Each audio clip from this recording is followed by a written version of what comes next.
지난주에도 잠깐 커버하긴 했는데 델타항공 얘긴데요. 뉴욕 시간 화요일에 델타항공 인베스터 데이가 있었습니다. 주로 인베스터 데이는 어떤 일이 일어나냐면 경영진이 주로 이제 큰 청사진이랑 가이던스를 주면서 이제 인베스터 커뮤니티한테 확신을 주는 날이에요. 그래서 우리가 앞으로 뭐 큰 그림을 이걸 보고 있고 우리는 이제 앞으로 이런 걸 달성할 수가 있고 우리는 실제로 얼마큼 잘해왔고 막 이런 소리 하는 건데, 그래서 뭐 숏텀이든 롱텀 투자자든 이제 반드시 봐야 되는 거고요. 여기서 어떤 얘기가 나왔냐면 델타항공 경영진이 보는 시장의 수요는 이래요. 지금 그동안 뭐 코로나다 뭐 경기 침체다 뭐다 어쩌다 해서 지금 막힌 수요가 지금 올해 하반기부터 이제 뭔가 이제 리얼라이즈가 될 텐데, 그 규모만 따지면 거의 한 3천억 달러 규모가 지금 있다. 그게 이제 다 자기네들의 그 항공 매출로 지금 이어질 거라는 그런 소리죠. 그리고 이제 앞으로 매출 성장에 있어서도 한 17에서 18% 이제 두 자릿수 이제 매출 성장률이 예상이 되고, 그리고 이제 EPS까지도 지금 가이던스를 줬는데 거의 한 6달러 정도를 예상을 하고 있고, 뭐 그런 식으로 되게 좋은 가이던스를 줬어요. 그래서 지금 실제 지금 상황 플러스 수요 예측에 대해서 굉장히 포지티브한 그런 시그널을 줬고, 실제로 가이던스를 높였기 때문에 굉장한 이제 수혜로 이제 받아들여졌고 실제로 시장은 반응을 했습니다. 참고로 델타는 지난 1년간 48, 49% 이게 제가 그때 마지막 라이브 했을 때 27일에 업데이트했던 차트라서 이런데 지금 더 올랐어요. 그래서 지금 50% 이상 오른 상태이고, 계속 추가로 이렇게 주가가 오르는 바람에 지금 차트가 좀 벌써 아웃딜이 됐네요. 3일밖에 안 됐는데.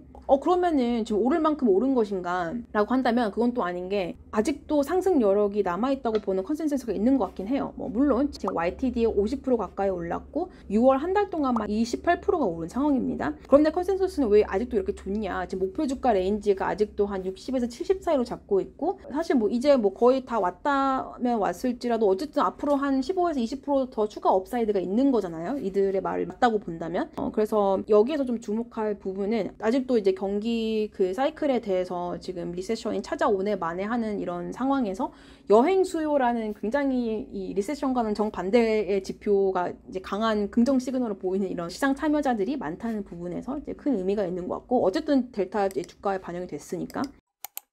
자, 그리고 또 두 번째는 뭐 여행 관련된 수혜주라고 했을 때 이제 빠질 수 없는 또 하나의 친구들이 있습니다. 하나가 아니라 셋이나 있어요.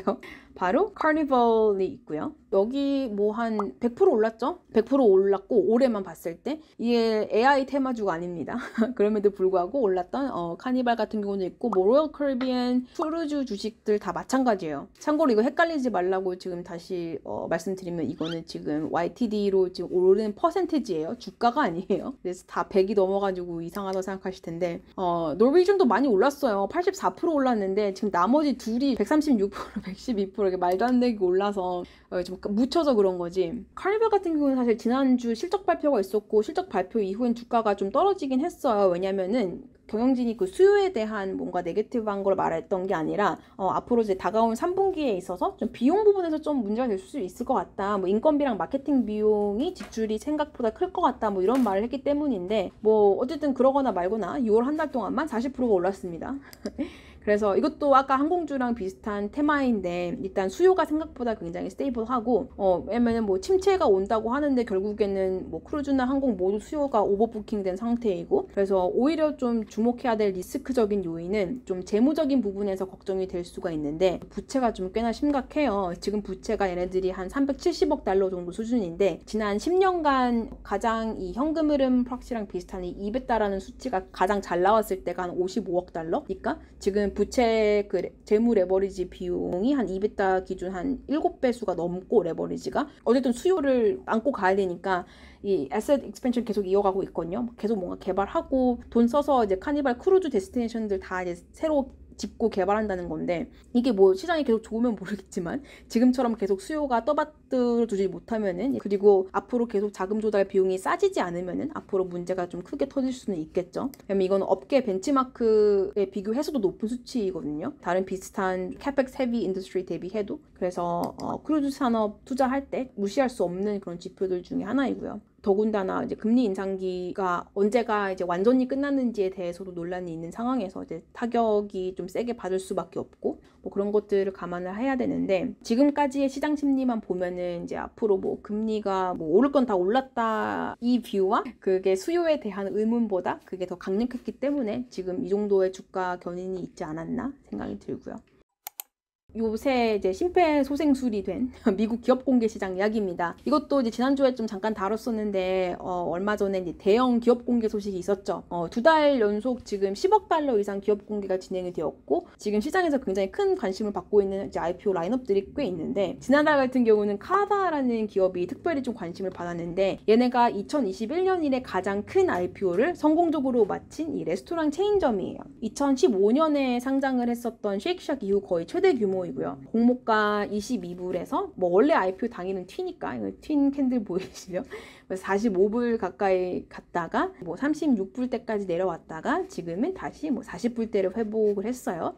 그래서 어쨌든 잘 진행이 된 상황이고 상장을 하자마자 마켓캡 4.9 거의 5 빌리언 찍고 잘 나가고 있다는 얘네를 좀 주목을 하는 이유는 그래도 어쨌든 간에 지금 캐피털 마켓 굉장히 어려운 시기에 지금 이들의 밸류에이션을 보면은 어떤 밸류에이션 지표들은 치폴레 같은 굉장히 나름 센 경쟁사들하고 보다도 훨씬 더 잘 받았거든요. 지점 단위의 영업 마진이라던가 뭐 그런 밸류에이션 지표들을 보면은 그것 치고 되게 가격을 잘 받았어요. 그래서 실제 영업 지표들을 좀 보면 이런 수준인데 아까 말했던 레스토랑 마진의 그 연단위로 보면은 카바가 한 20% 정도를 달성을 했어요. 훌륭하죠. 훌륭하지만 치폴레에 비할 바는 아니지만 근데 뭐 보시다시피 여기 순손실 숫자가 보이는데 뭐 아직까지는 이제 돈을 퍼센티브로 벌고 있는 상황은 아니고 요즘은 매출 스토리만 갖고는 이제 아무것도 못하니까 IPO는커녕 그래서 지금 여기 보이는 뭐 매출 성장률 뭐 CAGR 50%다 뭐 이거는 사실 뭐 중요한 건 아니에요. 왜냐하면 요즘은 다 이제 기조가 바뀌어서 퍼블릭이고 프라이빗이고 투자자들이 원하는 이 수익성 좋은 회사 이 관점에서 보면 사실 카바는 아니거든요. 적자 계속 나고 있고 분기 매출 200 million 정도인데 순손실 마이너스 2 million 아직 갈 길은 멀었는데 어쨌든 빠른 성장 스토리가 있고 이 적자폭을 계속 줄여나가겠다라는 이런 클래식한 IPO 스토리를 이제 경영진이 내밀었고 거기에 대해서 이제 영업 마진 폭을 점점 이제 넓히고 있다라는 이런 지표들이 좀 통했던 것 같아요. 참고로 이 카바 비교군은 치폴레 그리고 스윗그린 뭐 포르틸로 뭐 이런 좀 약간 좀 비싼 그런 패스트푸드점입니다. 여기 르네상스 IPO ETF를 좀 가져와 봤어요. 이게 그나마 이제 IPO 시장을 좀 한눈에 볼 수 있는 차트라서 가져와 봤는데 올해 6월까지 YTD 수익률이 이게 엊그제 방송했을 때만 해도 25%라고 했었는데 오늘 30%가 넘었습니다. 30% 넘었고 S&P가 15%니까 시장 2배 이상으로 이긴 거고 물론 아무것도 안 하고 나스닥만 따라갔어도 36%이지만 어차피 대부분의 사람들은 안 그랬을 테니까 이렇게 된 게 이제 테크랠리 빨도 있었지만 지난번에 이제 금리 인상을 처음으로 좀 멈추면서 이거는 뭐 불마켓 확정인가? 라는 이런 시장 심리도 있었고 이제 IPO 시장이 많이 좀 희망이 부풀어 있었어요. 그래서 이렇게 IPO 시장에 좀 좋은 조짐이 보이니까 역시 인생은 타이밍이기 때문에 이 틈을 타서 기업 공개를 하려는 곳들이 많이 생기고 있습니다. 아까 카바가 좀 성공적으로 했고 또 이번 주에 상장을 잘 한 게 코리안 BBQ 레스토랑이라서 여기 체인인 것 같은데 뉴욕 시간 화요일에 이제 뉴욕 증시에 상장을 했거든요. 원래는 이제 지지난주에 IPO 하려다가 이제 카바 하는 거 보고 이제 상황을 걔네 기업 공개한 거 상황을 보고 좀 눈치를 보다가 이거 괜찮은데 하면서 상장을 한 것 같고 이제 27일 날 프라이싱을 받아서 이제 수요일 날 상장을 했는데 이게 저는 그래도 한국 음식 하는 체인이 상장까지 간다니까 뭐라도 좀 찾아보려고 뒤져봤는데 이게 아마 그 기업 공개 사이즈가 작아서인 것도 있고 좀 너무 안 나오더라고요. 여기 브룩러너즈 여기들로 보면은 이거 언더라이팅 해주는 데들이 대형 IB가 아니잖아요. 그래서 그런 걸 수도 있고 좀 상대적으로 덜 요란스럽게 상장한 것 같기는 해요. 그런데 이제 어떤 결과를 좀 보면은 걔네 티커가 이 GenK라고 해요. 뭔가 프리미엄 코리안 BBQ라고 하는데 IPO를 하고 막상 뚜껑을 뭔가 까보니 첫 거래일이 나쁘지 않았어요.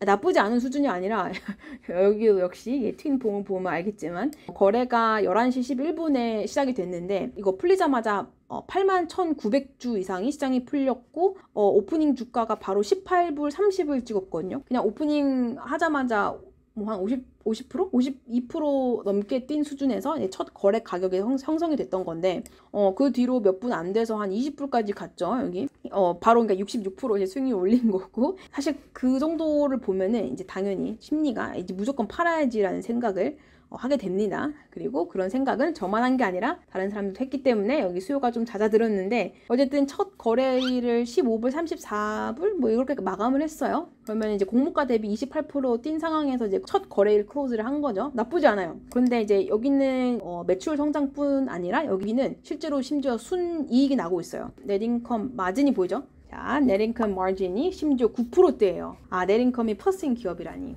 이게 또 얼마만이에요? 레스토랑 마진을 보면은 이제 20%대고요. 요즘 같은 시장에서는 이 정도는 수익성이 있어야지, 이 정도는 돈을 벌어줘야지 IPO 근처라도 갈 수 있는 그런 상황입니다. 아, 네. 그리고 레스토랑 얘기가 나와서 말인데 또 우리의 치폴레를 빠뜨릴 수 없죠. 올해 상반기에만 YTD 50% 이상을 올린 치폴레는 역시 사랑입니다. 잠깐만.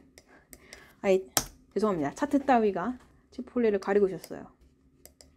자, 다음 달 이맘때쯤 이제 2분기 실적 발표가 있을 텐데 기대가 큽니다. 치폴레 상황을 좀 보면 얘네들이 진짜 마진이 좋아요. 치폴레 이제 코퍼레이트 이베타 마진 말고 이제 레스토랑 그 지점 레벨에서의 그 영업 마진을 보면은 26%거든요. 그리고 또 그것 대비 이제 매출 성장률이 그렇다고 좀 둔화가 되냐면 그것도 아니고 그것도 아직도 꾸준히 두 자릿수입니다. 매출이 계속 17% 늘고 있고 그리고 레스토랑 마진 말고 심지어는 영업 마진 쪽으로 봐도 15%, 16%가 나오고 굉장히 탄탄해요. 그래서 항상 뭔가 제품이 좋다고 해서 반드시 그 회사가 뭐 경영이 잘 된다거나 그 회사 주식이 좋으라는 법이 절대 아닌데 그런 법은 없는데 치폴레 같은 경우는 뭔가 둘 다 가져간 정말 몇 안 되는 그런 기업이라는 거. 이 치폴레 이 영업 마진이랑 이 레스토랑 마진 26% 이거 특히나 이게 얼마나 대단한 거냐면 다른 곳들은 20% 넘는 게 힘들어요. 아까 그 IPO 했다는 카바 같은 경우도 사실 그 마진 부분에서 뭐 치폴레만큼 아니어도 20% 넘겼다는 게 좀 크게 봐줬던 이유가 걔네들은 컨셉이 약간 뭔가 지중해 음식, 메디테리니언 푸드라고 해서 뭔가 음식 종류만 다르고 사실상 운영되는 방식이나 뭐 이런 거 패스트푸드 그 체인, 그 오퍼레이션은 똑같거든요. 치폴레처럼 약간의 뭔가 커스터마이즈 좀 가능하고 막 그런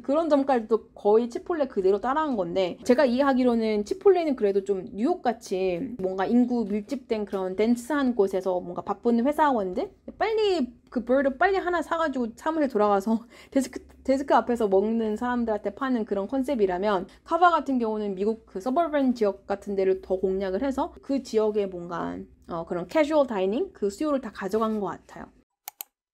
자, 그래서 IPO 얘기를 좀 해봤는데 나스닥 보면 지난주까지 거의 뭐 38%, 40%까지 오르고 빅테크들 시총 탑 10개 기준으로 보면은 평균 상승률이 한 80%가 넘어요. 그런 상황인데 6개월 만에 이 정도면은 테크 불마켓인데 그러면은 테크 IPO도 같이 화랑해야 되지 않는가? 근데 왜 아직 딜 파이프라인은 하나도 안 보이는 거지?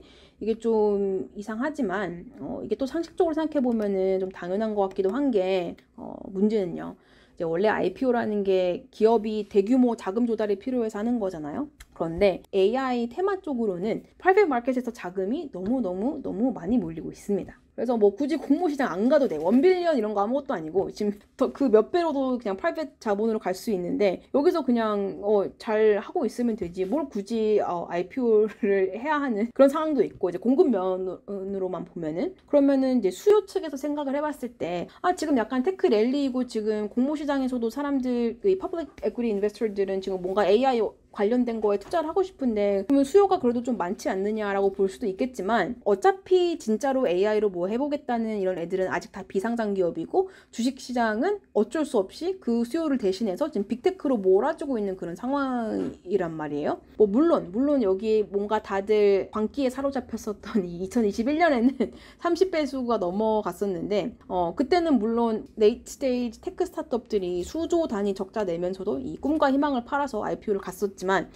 이제는 일단 그때보다는 퍼블릭 마켓 인베스터들이 똑똑해졌고요. 그리고 굳이 AI 웨이브를 탈 거면 아까도 말했지만 그냥 빅테크 투자해도 충분하다라는 컨센서스가 이루어지고 있는 것 같아요. 차라리 계속 벤처 시장에 남아서 그냥 지금처럼 성장을 하는 건 상관이 없는데 이제 그것만으로 이제 IPO가 통하는 시장은 아니니까요. 아니면 아까 그 코리안 BBQ 파는 데처럼 하다못해 매출 성장이랑 그 순이익이라도 뚜렷하게 보이던가 아니면은 뭐 이번에 성공한 이 카바 뭐 IPO처럼 적자는 나더라도 그래도 매출 그 서스테이너빌리티하고 영업 마진이 계속 높아지는 그런 뭔가 확실한 숫자가 있던가. 근데 아직은 테크 쪽이 그거는 아니잖아요. 요즘에는 컨센서스가 약간 한 미니멈 한 100 million 정도는 매출을 찍어줘야 IPO에 한 I자라도 꺼낼 수 있는 그런 분위기가 형성된 게 아닌가 뭐 그런 생각이 들기도 합니다. 결론은 당분간은 테크 IPO는 좀 보기 힘들 것 같고 올해 늦게나 뭐 내년부터 좀 본격적인 그런 IPO 윈도우가 열리지 않을까 그런 생각이 듭니다.